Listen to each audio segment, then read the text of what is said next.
lanes blocked off with an accident. A lot of damage there. One of those SUVs spun out. South Sam eastbound Beamer, they cleared that wreck. They just had a left lane open for about 30 minutes or so. That is gone. Sunny today, 90 for the high, 74 for the low tonight. Slight chance of rain for Tuesday, going to stay around 92. Wednesday looks the same in the upper 80s for Thursday, Friday. We're sitting at 76 right now. Support for Houston Public Media comes from DeCamera, presenting an all-Schubert recital of solo piano and songs with baritone Matthias Grunau and pianist Daniil Trifonov. October 29th at Wortham Center. Tickets at decamera.com. Listen anywhere. We're streaming live online. Download our app as well. News updated 24/7. It's KUHF Houston News 88.7. A service of the University of Houston. Houston Matters starts right now, 9 o'clock.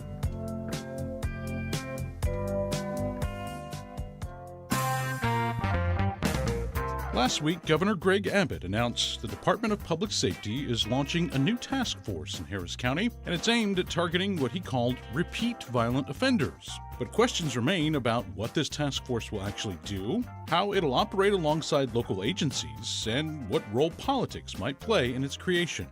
I'm Michael Haggerty in for Craig Cohen, and today on Houston Matters, we learn what there is to know about this new effort. Houston Matters with Craig Cohen is a production of Houston Public Media with support from Baylor College of Medicine. Also this hour, it's that time again, a chance for you to vent your pet peeves about life in Greater Houston. Send your complaints now to talk@houstonmatters.org. You can also call or text 713-440-8870 or comment on our live stream on the Houston Public Media YouTube channel. Plus, we'll get an update on Houston sports. We start, though, with a news update from NPR and News 88.7. Stay with us. Live from NPR News in Washington, I'm Corva Coleman. A federal judge has blocked President Trump a second time from trying to deploy National Guard troops to Oregon. Steve Futterman reports the two rulings block the deployment of Oregon and then California National Guard troops. The move by the Trump administration comes after a federal judge, a Trump appointee, blocked deployment of Oregon National Guard troops. Sunday night, the same judge blocked the attempt to use the California Guard troops, saying it was an attempt to circumvent her order. California Attorney General Rob Bonta. This move is the latest example of Trump's blatant and repeated overreach of power. Oregon has been fighting any deployment of troops. For NPR News, I'm Steve Futterman in Los Angeles. Separately, President Trump is calling up hundreds of National Guard troops from Texas. He's deploying the Texas troops to Illinois against the wishes of Illinois officials. Illinois Governor J.B. Pritzker says Trump's deployment of National Guard troops to different states, even though local officials don't want them, should be called, quote, Trump's invasion. This is the sixth day of the federal government shutdown. Republican lawmakers want Democrats to agree to a short-term spending bill. Democrats want Republicans to agree to rescind some of their cuts to federal health care spending. NPR's Deepa Shivaram says the Senate is expected to meet and vote today on another spending plan, but it's not likely to succeed. There hasn't been any movement towards any kind of agreement or common ground over the weekend. So while the Senate is getting together today, Republican House Speaker Mike Johnson isn't convening the House. He says that he won't call in his own members until Senate Democrats agree to reopen the government. NPR's Deepa Shivaram reporting.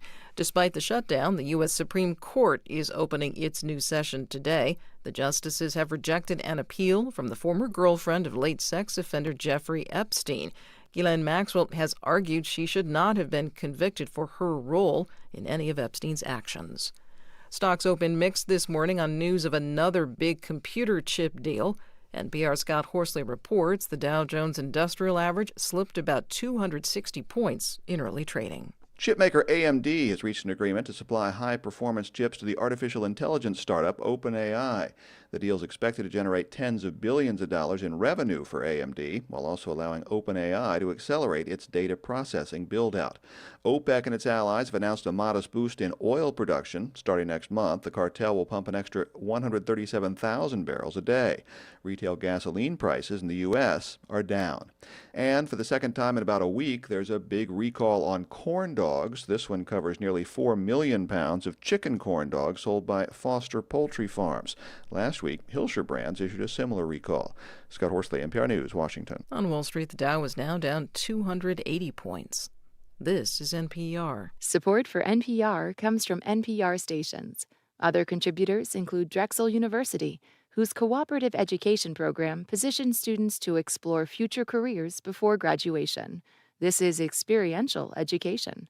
More at drexel.edu. Live from News 88.7 in Houston, I'm Matt Harab. Houston Congressman Wesley Hunt says he is joining the race for U.S. Senate.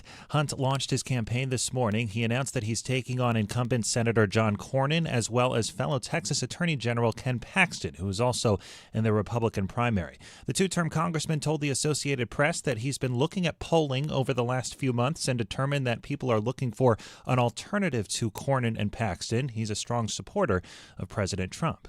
Houstonians are not feeling optimistic about economic conditions in the city, but the sentiment depends on where you live. That's among the findings of a new survey from the University of Houston Hobby School of Public Affairs.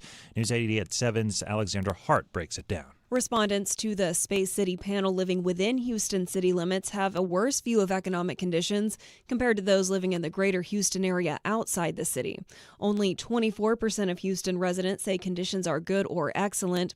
Meanwhile, greater Houston area residents have a rosier outlook, with 39% saying conditions are good or excellent.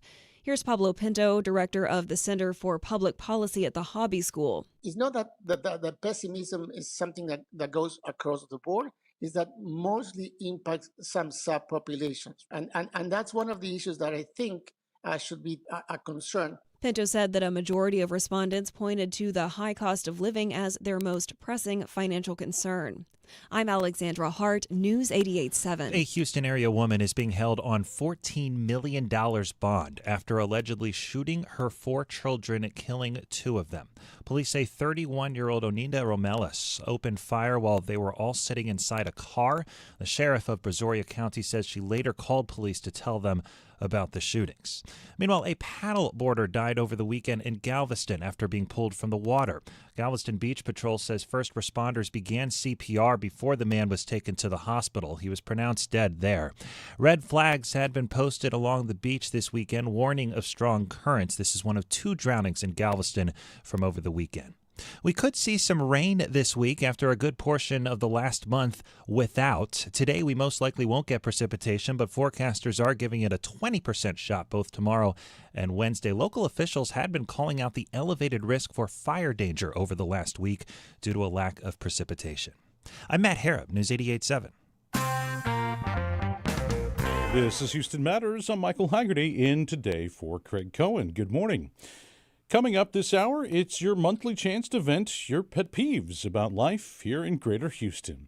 You can send them now to talk@houstonmatters.org, or you can call or text us at 713-440-8870, or you can comment on our live stream on the Houston Public Media YouTube channel. Plus, we'll get an update on Houston sports. But first, Governor Greg Abbott announced last week that the Department of Public Safety is launching a new task force in Harris County. It's aimed at targeting what he called repeat violent offenders. The governor says the DPS-led effort will bring more resources to Houston and Harris County law enforcement. But questions remain about what this task force will actually do, how it will operate alongside local agencies, and what role politics might play in its creation. News 88.7's Sarah Grunau has been reporting on this announcement, and she's here with more now. Sarah, good morning. Good morning. So Governor Abbott says this task force, as I said, is aimed at repeat violent offenders. Did he give information about how big of a problem this is in Houston and how they will be, quote unquote, going after them? Yeah, it's not exactly clear right now how this task force intends to actually target repeat violent offenders. Abbott only said that state and local law enforcement patrols will increase in high crime areas around the county.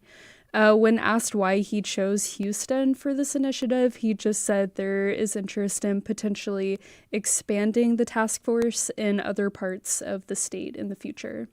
So Houston Mayor John Whitmire was notably not present at Abbott's announcement last week. Whitmire had promised to bring in 200 DPS troopers when he was sworn in to augment Houston Police Department operations, and we've seen some limited partnerships between the agencies, though nothing like this surge of officers. Does the mayor support this initiative, and any idea why he was absent at the announcement? Yeah, in a statement from his office last week, he said he didn't specifically ask for the program, but is happy to collaborate with DPS and other law enforcement agencies. Abbott was also asked why the mayor wasn't present at the press conference as well. He said that the mayor happened to be out of town at the moment, but said they've had conversations in the past about law enforcement operations in the city. The press release that the governor's office sent out in advance of this announcement listed that the head of the police officers union and Houston Crime Stoppers would be at the press conference. Was there any HPD leadership present, and have they had anything to say about this task force? Yeah, the governor actually says that this task force is in collaboration with the Houston Police Department. Beyond that, we haven't heard anything from HPD specifically about this task force yet. The Harris County Sheriff's Office as well was represented at the press conference. What about other leaders? I think specifically, namely Harris County Judge Lena Hidalgo. Has she weighed in on this announcement? Yeah, she shared a similar sentiment to Mayor Whitmire's last Friday. She said she didn't specifically ask for the task force either, but will support law enforcement. She said she's glad that the governor is supportive of the efforts that Houston and Harris County have made in actually reducing crime. DPS, they've been heavily involved in immigration enforcement in recent years, including through Operation Lone Star. Is this task force in any way about immigration enforcement?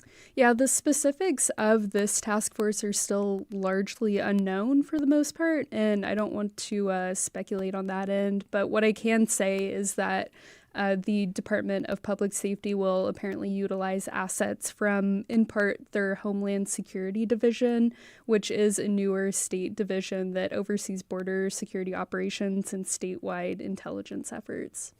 We have seen some DPS surges in other cities, Austin in particular, when local leaders have asked for more support. What were those developments like, and what kinds of concerns did they raise? Yeah, deployments of DPS in other cities across the state, like Austin and Dallas, yielded some mixed results. A partnership between DPS and Austin was established in 2023, but suspended after 4 months because troopers pulled out a gun in the middle of a traffic stop on a person who had a child in their car. But Abbott responded by essentially sending more DPS troopers to the city. So these deployments have definitely stirred a little bit of controversy. This task force in particular, though, aims to specifically target repeat violent offenders, and it's not too clear right now how they're actually planning to do that, but Abbott said that the task force will ensure that offenders are basically complying with court-ordered conditions. In Austin, there were some allegations of racial profiling by DPS troopers, and the data did show that troopers were overwhelmingly stopping motorists of color there during that surge. Are there similar concerns being raised now about what could possibly happen in Houston? Yeah, right now it's still too early to make any sort of determination about the motives because we just simply don't know enough right now. Abbott also declined to say which areas of Harris County in particular will be targeted in this initiative. So still a lot remains to be seen. Yes. Yeah. In summary, Sarah Grunau is a reporter for Houston Public Media and helping us understand what we can know so far, at least, about this. Sarah, thanks so much. Thank you. Up next, your chance to share your pet peeves about life here in Greater Houston at 713-440-8870. You can call or text that number or email talk@houstonmatters.org, and stay with us as Houston Matters continues. With federal funding cuts, Houston Public Media has lost $2.2 million annually.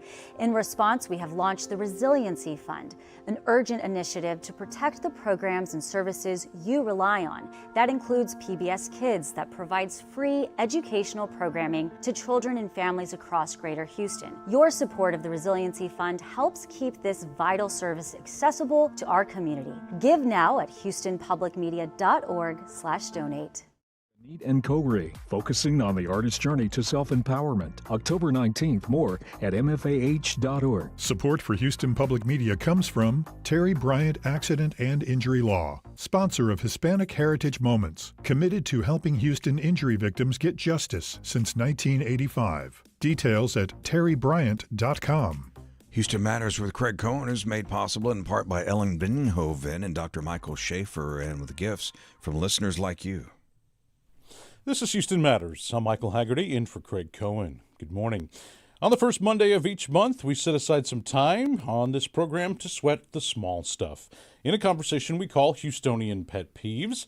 We do it because you can't handle all of life's big challenges when the little ones get in the way. I'm talking about those petty annoyances, frustrations, things that make your life here in Houston just a little less than it could be. Email your pet peeve now to talk@houstonmatters.org, or you can call or text us at 713-440-8870. You can also comment on our live stream on the Houston Public Media YouTube channel. Now, a reminder about the ground rules: no swearing, no defaming, otherwise let loose. And as we peruse your peeves, it's a mouthful, we seek reaction from Craig Hlavaty, a public relations specialist at Public Content, and Lisa Gray, op-ed editor for the Houston Chronicle. Craig, Lisa, good morning as always. Hey, Michael. Good morning. Let's complain. All right. Again, 713-440-8870 or talk@houstonmatters.org. Lisa, I'll start with you. What's kind of irking you lately? Fall is too short.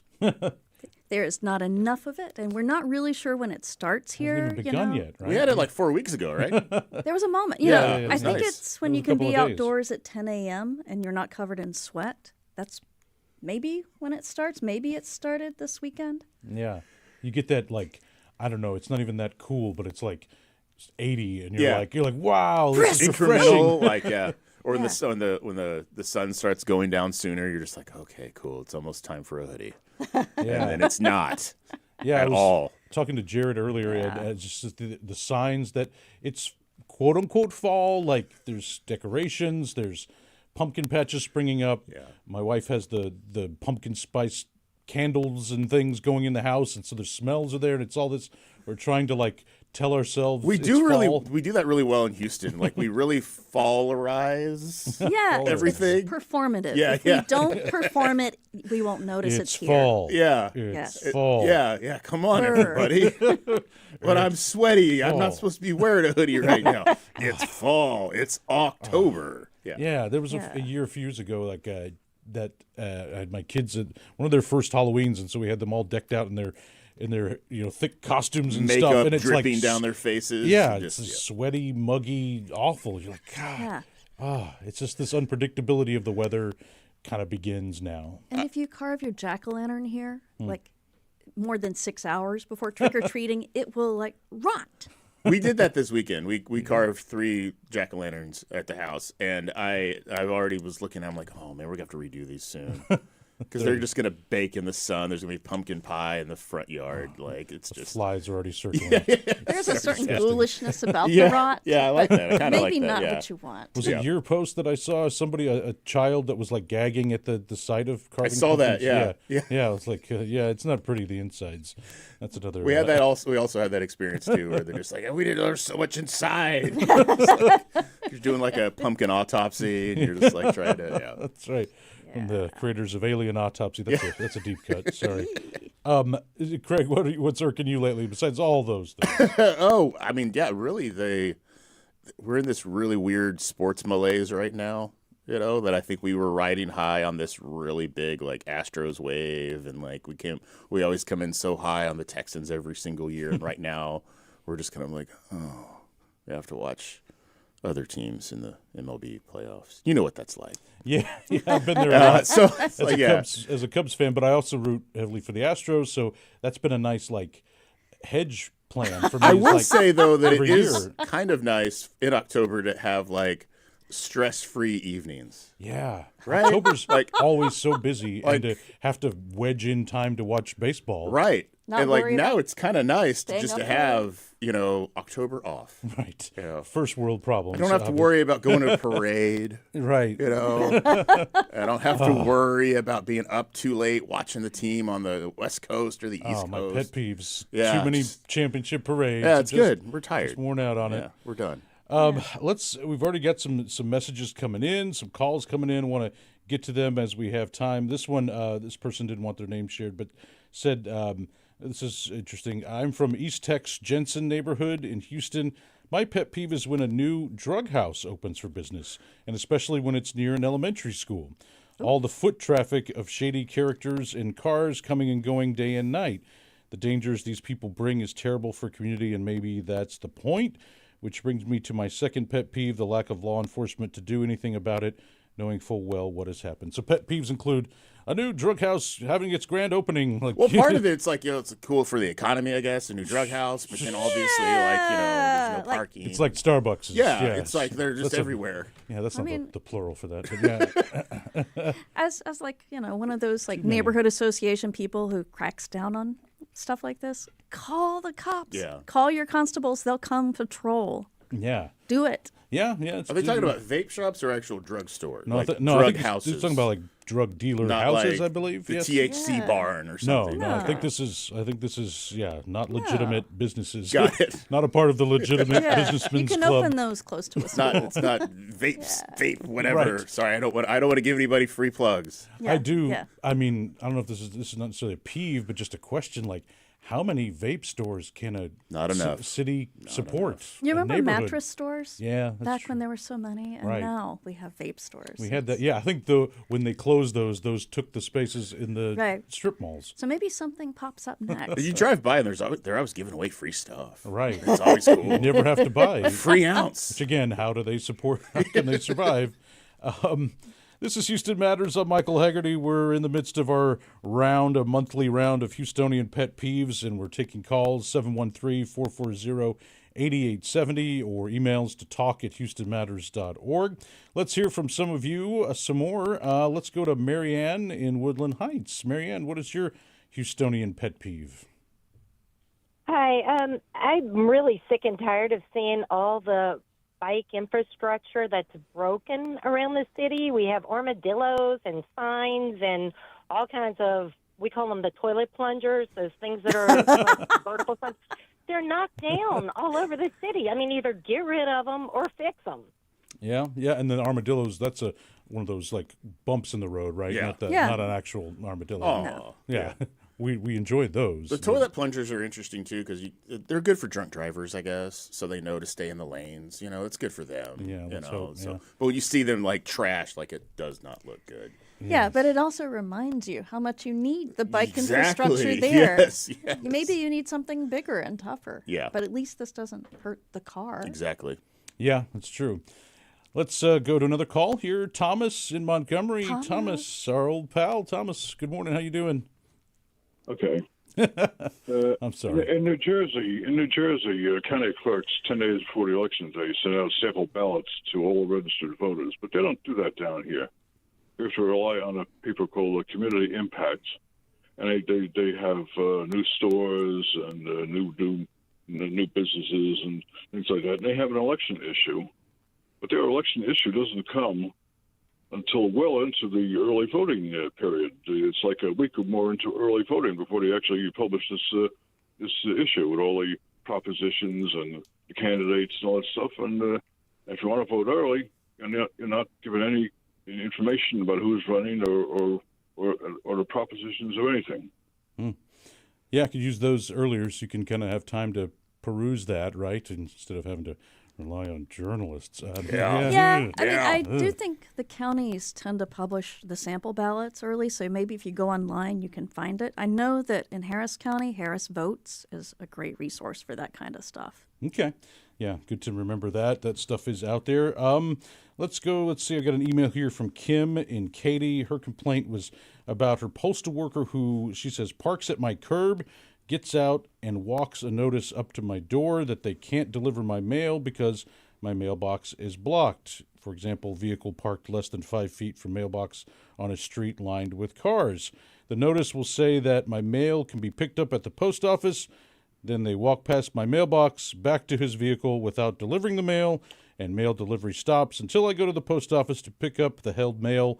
Why do they need 5 feet of clearance in front of the mailbox to deliver my mail? Don't they have reverse on their transmissions? I mean, these are government vehicles. Yeah. They may have cut that. Yeah, that went out with Doge. It's an easy way to cut back there quickly. Yeah, I've had a similar experience, not exactly, but definitely gotten scolded for not doing things exactly right with the mailbox, and they do get kind of persnickety about that. Yeah. Even getting the mail is fun, right? Like that's always kind of like where I live. Like sometimes we get the mail for a few days and sometimes we don't.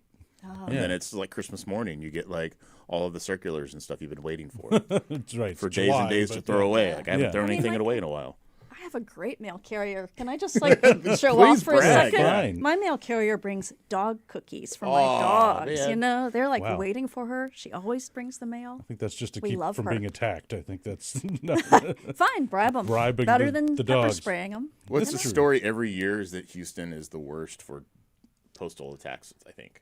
For Dog dogs postal attacks. attacking postal Not workers. this mail carrier. Yeah. Every dog in the neighborhood is waiting. That was one of my favorite stories all the time at the Chronicle when I was there. It was always like whoever got the press release first about the U.S. Postal Service would be like, Houston's #1 for dog attacks on our postal workers. And then there's like, pick ways to like keep them safe and things like that too. Like just don't have dogs. I have new neighbors that their dogs lose their mind when we're outside, and the little corner of the fence that's close to where we park, and trying to stick their snouts through the gap in the fence and barking at us. I'm like, I'm going to have to start bribing them with treats just so they, Pavlovian response to us and are happy to see us, I guess. Just start throwing stuff over the fence. I might get a few bites at first, but it'll pay off. Yeah.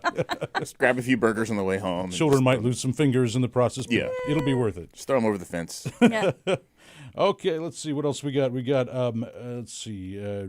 we had let's go to that's not a call, but a comment from Elizabeth, who said pet peeve is traffic lights turning yellow to red, and for people that means speed up and cross. We need police enforcing traffic laws, or at least some presence of them on the streets. Of course, the even more intense pet peeve there could be people who, well into the red, continue to give it the gas and speed through and treat that like the yellow.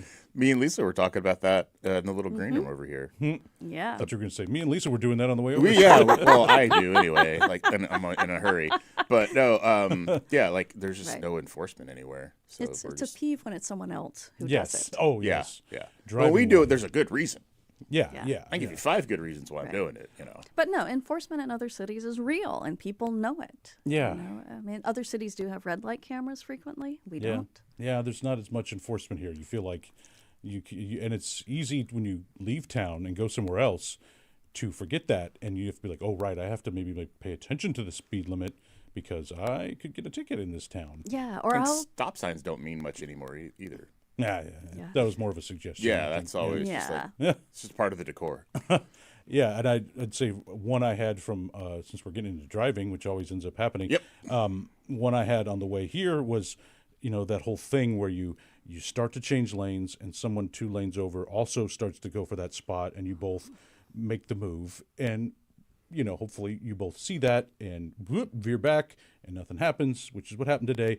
But then you have to the person has to wait until you pass them again to turn and get a look at what a piece of expletive just tried to kill them or whatever. I need to see what's going on in that car.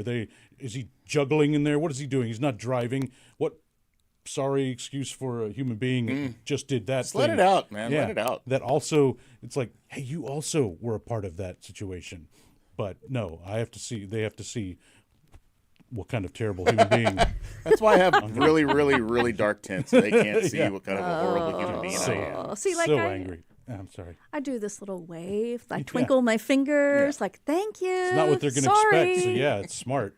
They're like, oh, that person's. That person's nuts. I don't know how That to person respond to may that, be or dangerous. They're crazy. They don't know that's a sarcastic wave. Yes. Yeah. Oh yeah. The best approach is But usually they sometimes they wave back. Woo. Yeah, that's the best approach. Is they don't know how to respond to that. At least I'm declaring that I'm harmless. That's right. We're fielding your Houstonian pet peeves. You can call or text 713-440-8870 or email us at talk@houstonmatters.org.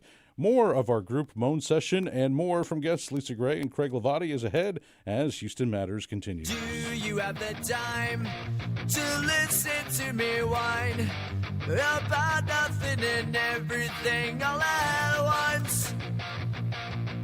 I am one of those Federal funding for public media has been cut. In response, we're creating Houston Public Media's Resiliency Fund. Donations made toward the fund will directly counter the loss of the $2.2 million in federal funds that were cut annually and strengthen our station's foundation to provide our services into the future. Contributing to this fund is easy and quick and makes all the difference to our station. Help build the Resiliency Fund now at houstonpublicmedia.org/donate. Matheny, John Coltrane at 100, Hiromi, and more begins October 17th. Tickets at decamera.com. Support comes from Children's Museum of Houston, presenting Faithful Friends, an exhibit fostering connection, curiosity, understanding, and friendship. Families explore other cultures through the eyes of Houston kids. More at cmhouston.org. Support for Houston Public Media comes from Trinity University in San Antonio, where students connect with research, internships, and the city's cultural and professional opportunities so that learning extends beyond the classroom. More at trinity.edu. This is Houston Matters. I'm Michael Haggerty, in for Craig Cohen. We're in the middle of another round of Houstonian Pet Peeves with Lisa Gray and Craig Hlavaty, and you. You can call or text 713-440-8870 or email talk@houstonmatters.org. We've been talking about some traffic stuff. Let's go to Richard in Bear Creek, I believe, has a pet peeve about turning lanes. Richard, go ahead. Yes, as you approach the red light, there's a turning lane. However, people are using part of that turning lane to see what's going on ahead, and therefore you can't get through the light. It backs up traffic, and they need to restripe along there to give a little more room and to give direction to people not to fill in part of the turning lane so that people that want to turn can get there. All right. Thanks for that. Any thoughts, guys? Restriping? Wow, that's I've never heard of that. Yeah, good luck.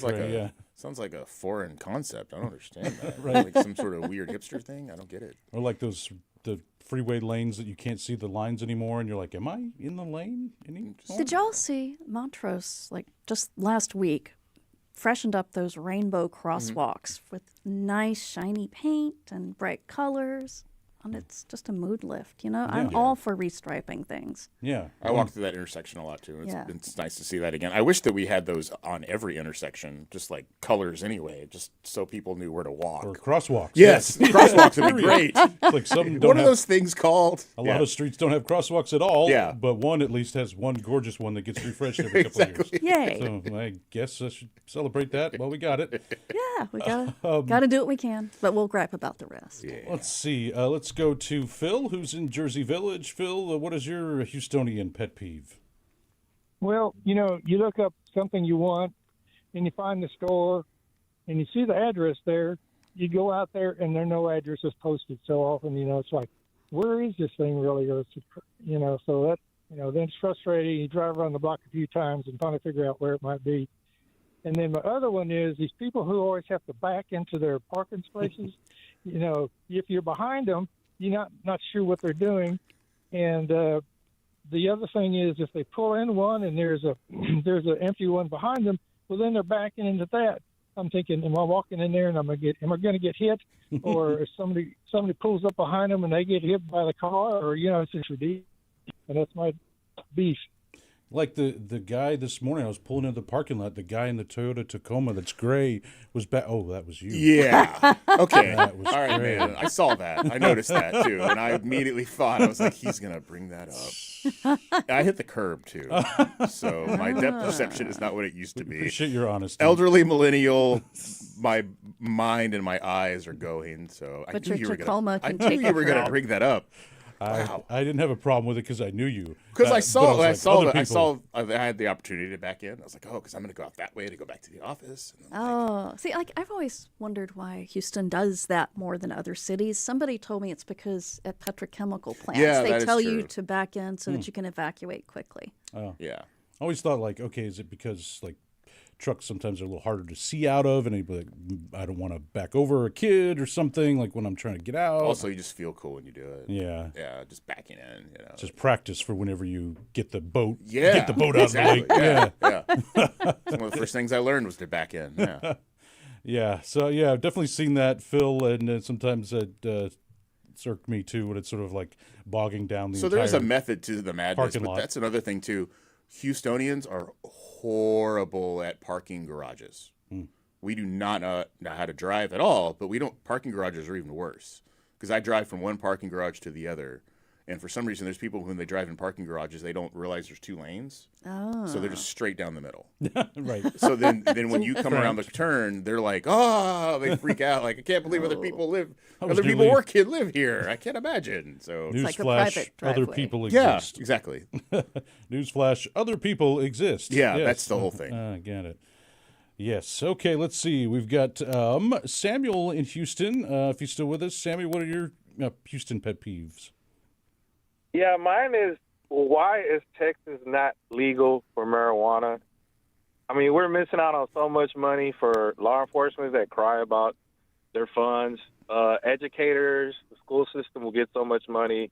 Tax, I mean, people are going to smoke it anyways, and nobody's riding around smoking and killing people. Those are those DUI people.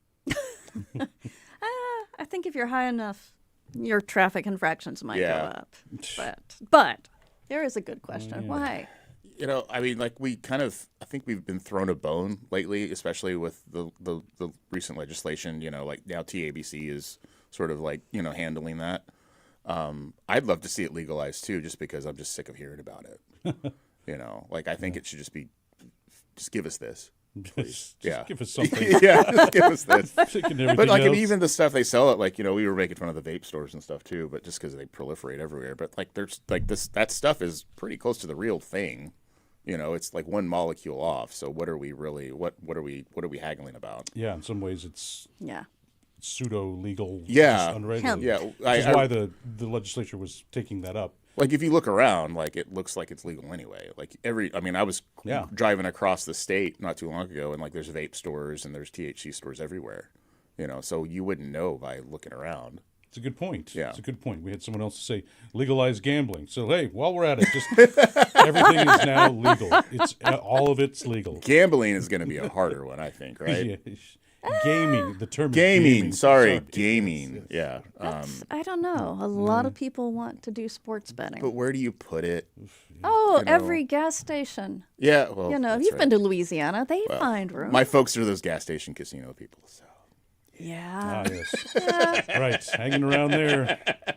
Yeah. You thought casinos were depressing. No, it's. I guess. I mean, yeah, we love to go to Coshada and Golden Nugget and stuff like that, and, you know, get out of state. So, I don't know what would happen with that.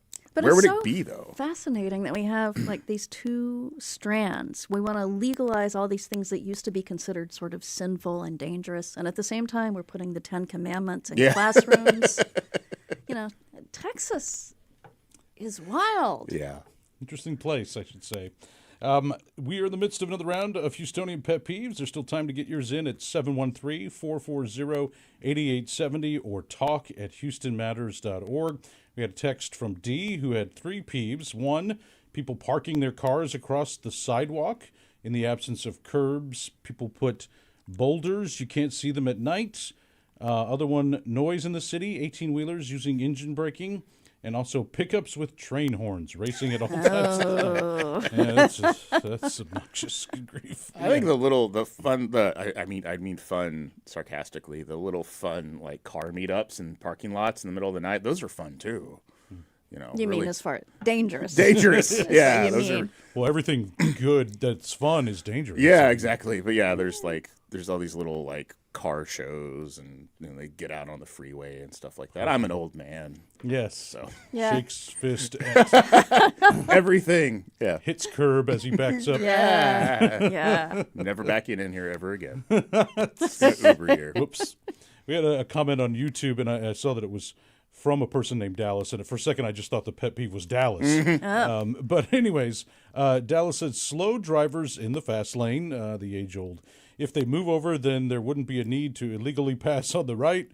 If it's a 2-lane highway, then I'm not fussed about it. So he's a reasonable, peeved person, as we Houstonians are, so I like it. No? Any other thoughts? No thoughts. Yeah, No that's notes. all. I'm with you. Yep, we agree. Okay, let's see. We've got some other emails and things here I want to get to. Let's see. Don said, a new restaurant will open at the same time and place as too many others, guaranteeing they all fail and probably take out a couple unrelated local old places as well. Arg. As a person in restaurant PR, all restaurants are awesome, and every restaurant that I help No, I mean, that is. I can imagine being, like, as a consumer, it is really hard to keep up with everything. Like, I can only imagine. And so I guess the onus is on the operators to just have the most amazing service and experience they have for their customers. Yeah. And to differentiate themselves in the market. What a good problem to have. Yeah. Man, what a good... You just came up with that off the top of your head, right? It's amazing.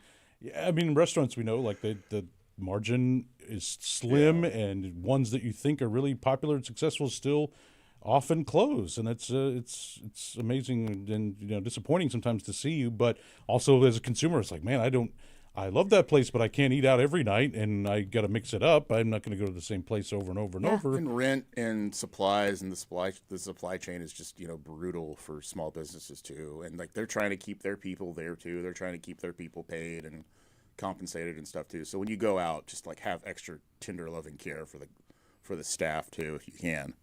At all Houstonians, if you can like care about other people, like do it. Even people who back into their spaces. Hey, I tip really well. At least there's that. Yeah, we all have just have more sympathy for the backer uppers out there.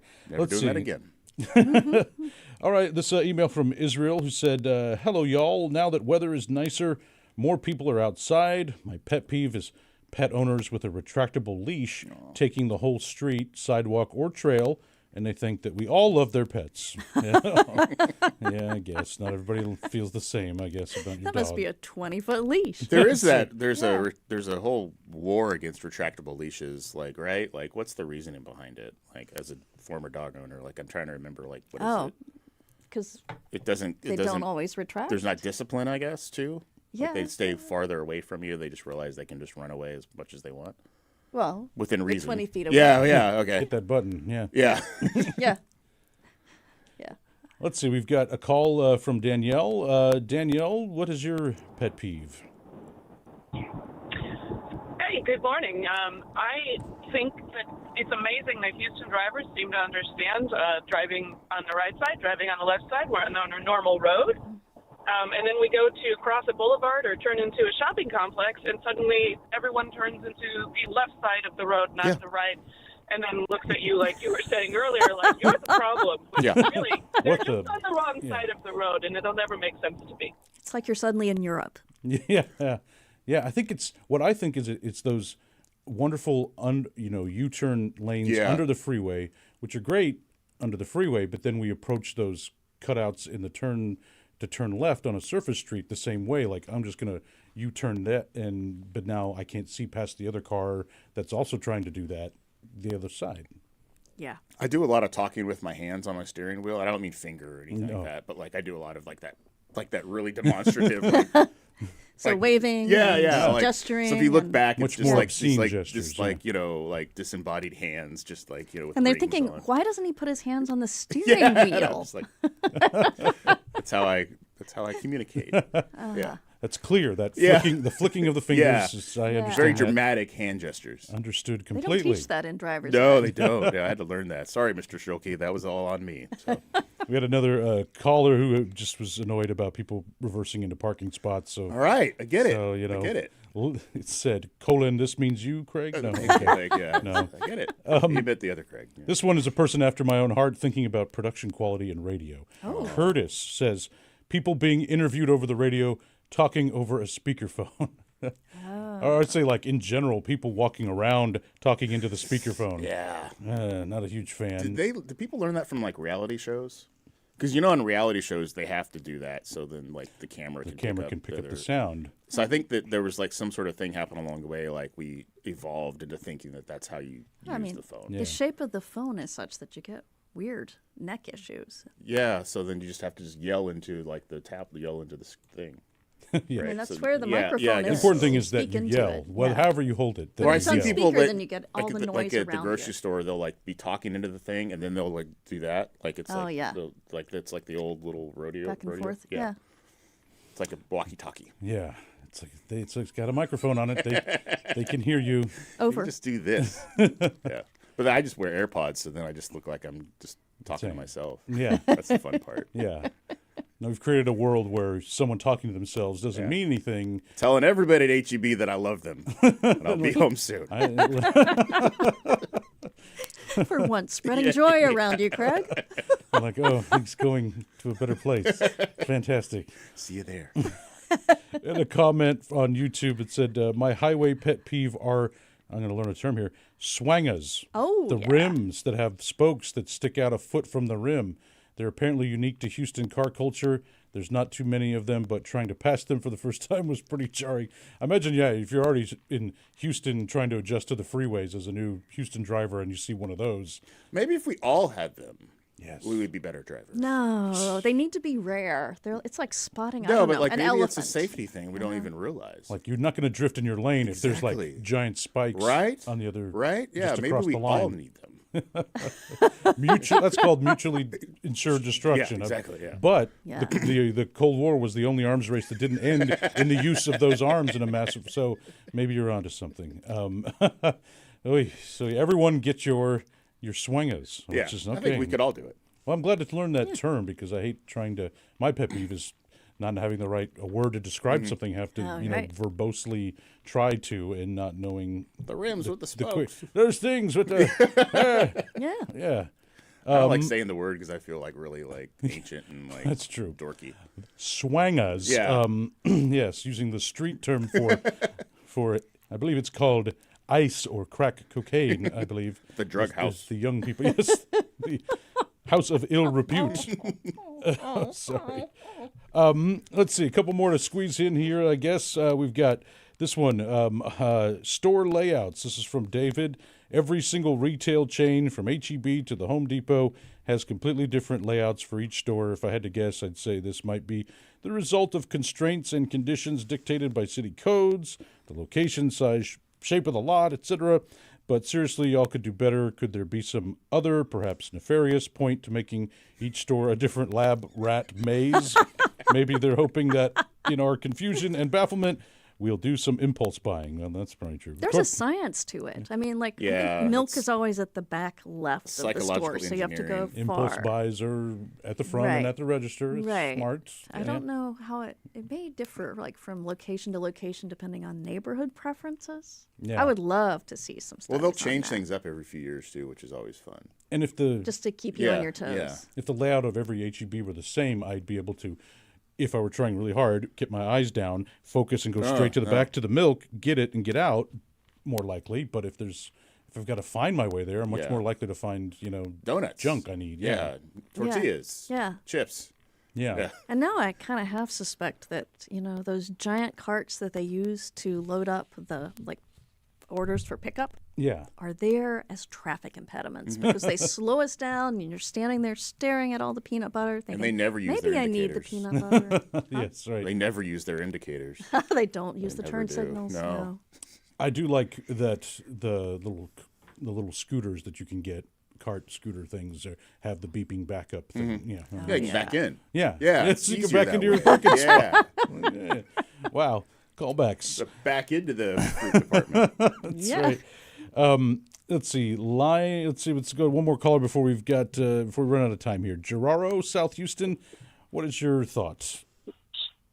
Hi, nice to hear you guys. First of all, great show, man. I love the platform you give to the people. But Thank you. my gripe has got to be the people on the passing lane, on the left lane, owning it and then having people go 3-4 lanes over just to pass them. I think that's the worst thing on traffic from the last 10 years. Is getting worse. Nobody does anything about it. Ah, yes. Yeah, driving in this city will never be. I'll say this: run out of complaints. If you're mad about stuff in traffic, it means you're paying attention. Oh, that's a good point. Right? Like if you're paying attention, then you are. That's like you're not. If you're not mad, you're not paying attention to that thing. I think that's where. I think so. Yeah. Indifference is the greatest insult. Yeah. Right? It's like traffic's great. It's like you're looking at your phone. So yeah, I mean, you are the problem. Yeah. Traffic's fine. Yeah. Yeah, that's a pet peeve is how many, like when I'm in the passenger seat, which isn't that often, but like sometimes you kind of look at other cars, or if you're stopped at a light and you see them going by, how many people are like looking down at a phone as their vehicle is hurtling through time and space, or for like looking for directions and things like that too. So yeah. Yikes. We've had a lot of good venting here today. I think it's been cathartic. I do feel a little bit better. It's a good way to start off a morning and a week, really, I think. As always, we hope you, our listeners, found this cathartic as well. And if you didn't get a chance to share what's on your mind and can't wait till next time, email us now at talk@houstonmatters.org, and we'll try to get it on the air next time.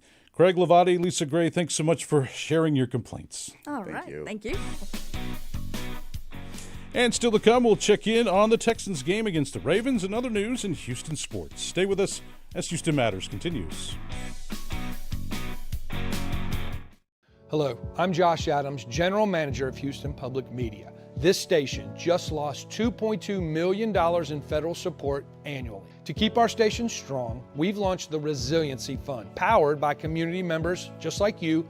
Your support will help bridge the funding gap and ensure these programs remain free and accessible to everyone. If public media and this station matter to you, now is the time to act. Support the Resiliency Fund today at houstonpublicmedia.org/donate. You are the one who can get us to 200 donations. Go to houstonpublicmedia.org/donate. Or call 888-909-0887. Support for Houston Public Media comes from Good Reason Houston, working to ensure every child in every Houston neighborhood has access to a strong public school that prepares them for opportunities and a living wage after graduation. More at goodreasonhouston.org. Join us for Hello Houston, weekdays from 11 a.m. to 1 p.m., taking a deep dive into the stories that matter to Houstonians, keeping you informed, engaged, and entertained, with the generous support from our founding sponsor, Kathy Sanders. The Texans got their second win of the season on Sunday with a 44-10 victory over the Baltimore Ravens, and tying the franchise record for second largest margin of victory, bringing their record to 2-3 on the season.